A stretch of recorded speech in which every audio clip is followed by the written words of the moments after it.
Episodio 7. Excavaciones arqueológicas, secretos bajo tierra. Al-Bilbili, soy Rabbi Yehuda ben Shlomo, Al-Bilbili, el de Bilbilis, y hoy os hablaré de los secretos que la tierra ha guardado durante siglos bajo las calles de Calatayud, y de cómo las excavaciones arqueológicas han devuelto la voz a las piedras mudas de nuestra judería. Aunque la judería ya había sido objeto de algunas intervenciones arqueológicas de carácter puntual, la excavación de 3 solares ha ofrecido significativos hallazgos como para plantear que las viviendas encontradas pudieron formar parte de una ampliación a extramuros de la judería en el siglo XIV. El descubrimiento. Al-Bilbili, a escasos metros al sur de la muralla meridional de la judería y de la Puerta de Toledo, en la margen derecha del antiguo barranco de las Pozas, la tierra guardaba secretos que habían permanecido ocultos durante más de 6 siglos. Voz de José Luis Cebolla, arqueólogo. Cuando comenzamos las excavaciones en estos 3 solares contiguos, no esperábamos encontrar una trama urbana tan densa y compleja. Se pudo documentar un conjunto de edificaciones que ofrecen una ampliación a extramuros de la ciudad. Al-Bilbili. Se trataba de una manzana de nueva construcción limitada por espacios públicos, al norte y al este por sendas calles que han quedado fosilizadas en la actual topografía urbana, en las vías Barrio Nuevo y Ronda Puente Seco respectivamente.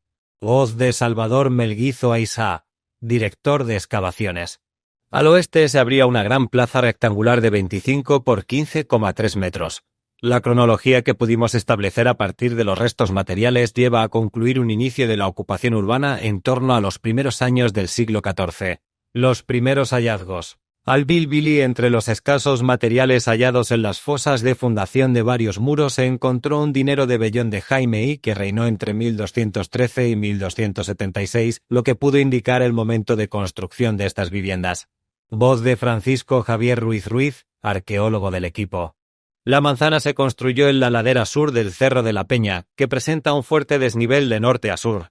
Las casas se adaptaron al relieve mediante la construcción en diferentes terrazas, como se puede observar en el muro de contención que cierra la plaza al norte. Al-Bilbili, los arqueólogos pudieron localizar varios canales, generalmente construidos con ladrillos y argamasa de yeso, cubiertos por losas de piedra que desaguaban las aguas fecales hacia los espacios comunes. Voz de Carmen Jiménez, arqueóloga. Tradicionalmente la piedra de yeso es la materia prima más abundante de la zona de Calatayud. Una vez cocida en hornos se obtenía el yeso o aljez, con cuya argamasa se levantaban y se enlucían los muros o se preparaban los suelos. Técnicas constructivas. Al-Bilbili, las excavaciones revelaron una técnica constructiva particular que pudo ser común en la época, el encofrado con tapial. Voz de David Ben Isaac, maestro constructor, siglo XIV. Usamos un mortero al que añadimos piedras medianas y grandes de yeso sin transformar. Con esta mezcla rellenamos una estructura de madera consistente en formar cajones prismáticos de encofrado con varias tablas unidas por traviesas verticales llamadas costales. Al-Bilbili, los elementos de encofrado pudieron dejar su clara huella en las paredes. Los arqueólogos observaron las líneas de unión en relieve entre tabla y tabla, con unas medidas que fluctúan entre 35 y 15 centímetros de anchura, mientras que su longitud rondaba los 1,94 metros. Voz de Isaac Ben Abraham, carpintero. En sentido horizontal y perpendicularmente a los tableros disponíamos pasadores llamados agujas que podían atravesar el cajón de lado a lado y servían para darle rigidez al encofrado. También utilizábamos cuerdas de esparto para evitar que el cajón se abriera al verter el material. El interior de las casas. Al-Bilbili y los suelos de las habitaciones no eran uniformes. Los arqueólogos encontraron algunos fabricados con argamasa de yeso o arcilla apisonada, mientras que la mayoría se componían simplemente de tierra batida. Voz de Rachel Bat Salomón, ama de casa.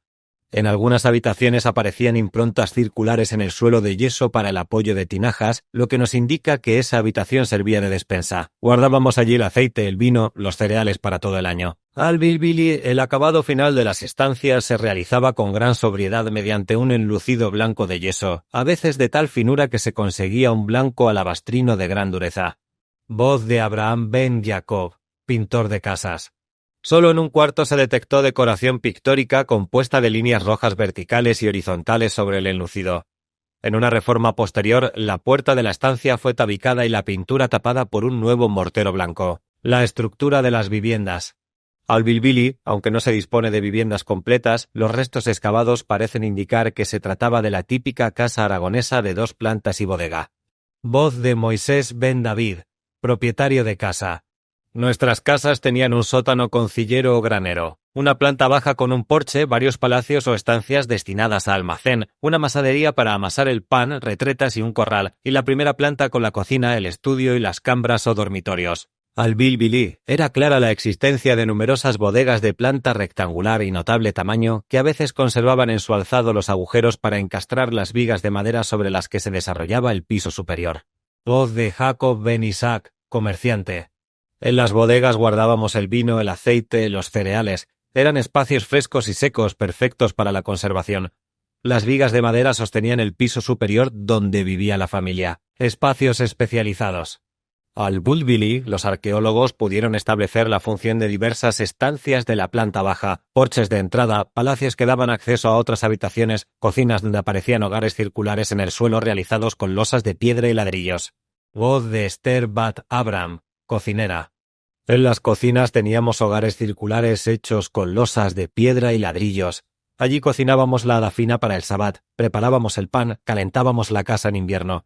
El fuego era el corazón del hogar. Al Bilbili también encontraron varios establos con pesebres para alimentar a animales de carga tan necesarios como caballos, asnos o burros, y donde también podrían criar pequeños animales domésticos básicos para la alimentación. Voz de Samuel Ben Salomón, ganadero. Una estancia rectangular de 11 y 40 por 2,7 metros presentaba 7 hornacinas alineadas, con perforaciones en la parte inferior para colocar algún tipo de estructura de madera y 2 piletas de escasa profundidad. Allí criábamos aves de corral para los huevos y la carne, el posible oratorio. Al Bilbili llamaba la atención una estancia cuadrangular de 4,75 por 4,8 metros que presentaba puerta de entrada central y suelo de mortero de yeso. Voz de Rabí David Ben Abraham, rabino. Unos apoyos macizos en forma de cuarto de círculo situados en las esquinas posiblemente denotaban el cubrimiento mediante bóveda de crucería. Ninguna otra habitación ostentaba este tipo de estructura. Al Bilbili, con la debida prudencia, quizás se podría identificar con un pequeño oratorio privado o midrash. Su planta guardaba similitud con la planta de la sinagoga de Córdoba, aneja a una casa y precedida de un patio como en el caso bilbilitano. Voz de Isaac Ben Jacob, dirigente de la comunidad. El oratorio podía ser erigido para uso restringido de una familia, cofradía o asociación privada. Calatayud era la ciudad aragonesa con un mayor número de ellos identificados. Allí nos reuníamos para el estudio y la oración. Las huellas de la destrucción. Al Bilbili el interior de las estancias se encontró relleno por la caída por desplome de paredes y tejados tras un incendio devastador. Voz de Francisco Javier Ruiz Ruiz, arqueólogo del equipo.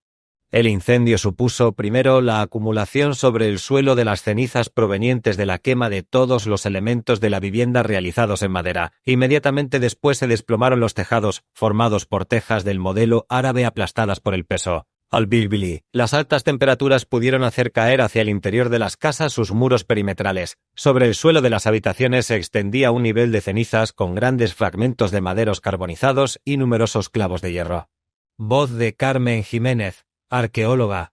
Junto a estos materiales hallamos otros elementos metálicos de uso cotidiano, ganchos, argollas, una posible llave partida, tijeras, calderos. Aplastadas sobre el piso aparecían producciones cerámicas de la primera mitad del siglo XIV. Dirección y producción, Javier Bona.